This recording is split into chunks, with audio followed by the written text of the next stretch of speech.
Be careful, however, not to let your freedom of action make those who are weak in the faith fall into sin. In Paul's day, the people who ran the temples, the temple in Jerusalem, but the pagan temples as well, were basically the biggest producers of meat and butcher shops throughout the Roman Empire, and for that matter, most of the ancient world.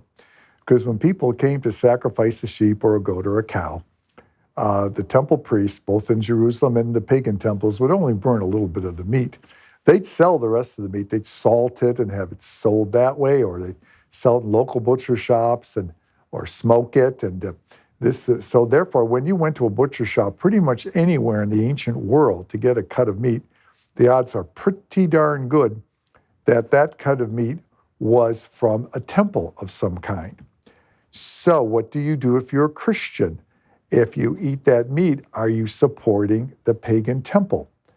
Well, of course, Paul would say no, because the temple isn't worshiping anything. They may believe they're worshiping a pagan god, but the pagan god doesn't exist.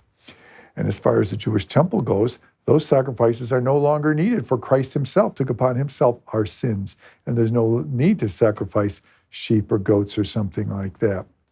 However, in these very early years, people are just beginning to understand the faith, and some people want to avoid any contact with pagans because they're afraid they might relapse. And so they're avoiding all of this meat. And Paul would advise that some of his fellow Christians to say, look, don't go easy on these folks. Our faith grows at different levels. Some people might be in early stages of faith and need time. Other people may be more mature in their faith and they will understand things. The important thing in a walk of faith is realizing that we're all at different stages in the journey, and it's extremely important to be compassionate to one another.